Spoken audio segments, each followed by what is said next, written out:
Halo Sobat Hukum, di sini saya akan menjelaskan mengenai hak atas tanah. Sebelumnya perkenalkan, nama saya Jeremy Daksono. Untuk itu langsung saja kita mulai masuk ke dalam materi. Itu adalah hak milik. Hak milik disebutkan di dalam pasal 16 ayat 1 huruf A Undang-Undang Pokok Agraria, dan secara khusus diatur dalam pasal 20 sampai dengan pasal 27 Undang-Undang Pokok Agraria. Berikut pengertian hak milik yang di dalam pasal 20 ayat 1 Undang-Undang Pokok Agraria. Itu adalah hak milik adalah hak turun-temurun, terkuat dan terpenuh yang dapat dipunyai orang atas tanah dengan mengingat ketentuan dalam pasal 6 Undang-Undang Pokok Agraria. Pengertian turun-temurun artinya hak milik atas tanah dapat berlangsung terus selama pemiliknya masih hidup, dan pemiliknya meninggal dunia, maka hak miliknya dapat dilanjutkan oleh ahli warisnya sepanjang memenuhi syarat sebagai subjek hak milik. Berikut adalah pengertian terkuat. Itu terkuat artinya adalah hak milik atas tanah lebih kuat bila dibandingkan dengan hak atas tanah yang lain, tidak mempunyai batas waktu tertentu, mudah dipertahankan dari gangguan pihak lain, dan tidak mudah dihapus. Berikut adalah pengertian terpenuh.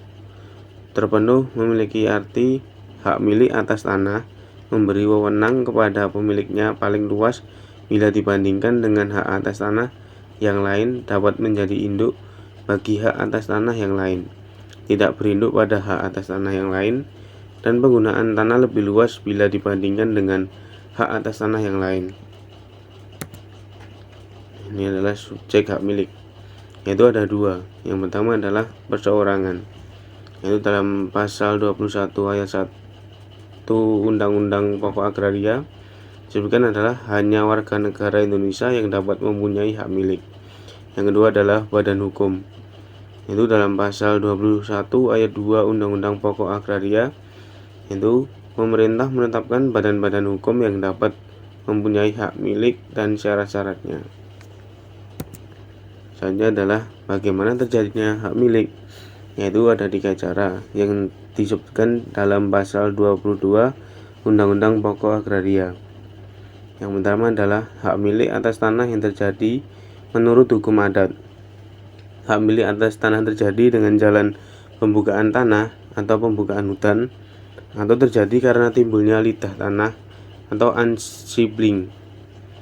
Yang kedua adalah hak milik atas tanah terjadi karena penetapan pemerintah, yaitu hak milik atas tanah yang terjadi di sini berasal dari tanah negara.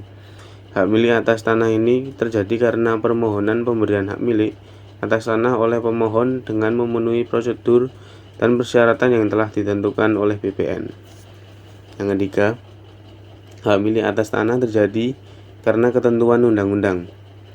Hak milik atas tanah ini terjadi karena undang-undang lah yang menciptakannya, sebagaimana yang diatur dalam pasal 1, 2, 3, dan 7 ayat 1 ketentuan-ketentuan konversi. Berikut adalah hapusnya atau hilangnya hak milik, itu yang termuat dalam pasal 27 Undang-Undang Pokok Agraria. Yang pertama, karena pencabutan hak berdasarkan pasal 18 Undang-Undang Pokok Agraria. Yang kedua, karena penyerahan dengan sukarela oleh pemiliknya. Ketiga, karena ditelantarkan. Keempat, karena subjek haknya tidak memenuhi syarat sebagai subjek hak milik atas tanah. 5, karena peralihan hak yang mengakibatkan tanahnya berpindah kepada pihak lain tidak memenuhi syarat sebagai subjek hak milik atas tanah. Berikut adalah perbedaan hak milik dengan hak tanah lainnya. Itu bisa dilihat di sisi kiri, yaitu hak milik. Yang pertama adalah waktu berlakunya tidak terbatas, namun hak atas tanah lainnya ada waktu berlakunya.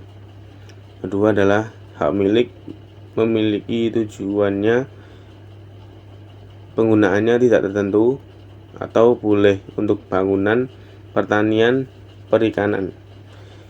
Kalau hak atas tanah lainnya, tujuan penggunaannya tertentu sesuai dengan macam haknya, misalnya hak guna bangunan untuk mendirikan bangunan, tidak untuk pertanian. Yang ketiga, hak milik memiliki sifat turun-temurun. Namun hak atas tanah lainnya tidak bersifat turun-temurun, walaupun pada umumnya beralih pada ahli waris pemegang haknya. Dan sekian, terima kasih. Sampai jumpa di next video.